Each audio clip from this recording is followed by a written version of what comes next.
vous voyez, c'est l'enveloppe que Dieu vous a donnée pour, première des choses, vivre bien sur la terre de manière permanente. Deuxièmement, empêchez votre esprit d'aller là où il veut. Parce que l'esprit peut être contrôlé. Il a la capacité d'aller là où il veut très rapidement. Que Dieu ne laisse pas que votre esprit puisse faire ce qu'il veut. Dieu enferme votre esprit dans un corps. Même quand ton esprit a envie d'aller quelque part, le corps l'empêchera. Les anges ont leurs esprits. Mais pour venir sur la terre, il faut que Dieu leur donne une forme corporelle. Ça peut être une forme angélique. Théophanie, ça peut être aussi anthropomorphisme. Donc Dieu, il faut qu'il donne un corps pour que l'esprit entre dans cette planète. Sinon, ça ne sera pas possible. Votre esprit a la capacité de quitter votre corps seulement après la mort. Ou soit, c'est Dieu qui décide d'ouvrir votre corps et de faire partir votre esprit. Vous-même, vous ne pouvez pas le faire. À moins que vous allez dans le voyage astral, ce qui n'est pas chrétien et n'est pas biblique. Parce que les dangers avec le voyage astral, à différence avec un Dieu qui vient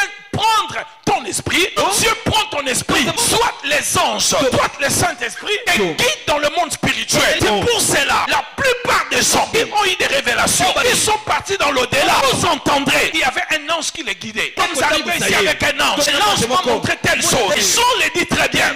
L'ange me dit monte. Il ne montait pas de lui-même. Et l'ange qui l'accompagnait, pendant le moment où son esprit était en extase. Pourquoi? Parce que dans le monde spirituel, il y a d'autres esprits. Parce que tu sors par ta propre volonté. Et que tu n'es pas guidé par les anges ou par le Saint-Esprit. D'autres esprits peuvent te bloquer. C'est pour cela certaines personnes qui ont fait des projections astrales ne sont jamais rentrées dans leur corps. D'autres esprits les ont bloqués là-bas. C'est Dieu qui décide cela. Votre corps est très important. Quand vous perdez votre corps, le plan de Dieu s'arrête pour vous. Dieu n'utilise pas les esprits. L'évangile n'est pas prêché par des anges. Qu'un esprit ne prêche l'évangile. Lisez la Bible. Acte 10, quand l'ange est venu chez Corneille, et Corneille va appeler un homme qui est Simon le Corroyeur, qu'on appelle Pierre. Il te prêchera pour être sauvé. Souvenez-vous, l'ange a dit à Philippe, va dans les chemins, la rue de Gaza, tu trouveras un homme et tu le prêcheras. Et la loi, mais il ne comprend pas. Pourquoi les anges eux-mêmes n'ont pas prêché? Pourquoi lui-même n'est pas parti prêcher Philippe? Pourquoi l'ange lui-même dans la maison de Corneille n'a pas prêché Corneille? Les esprits sans corps n'ont pas la mission de prêcher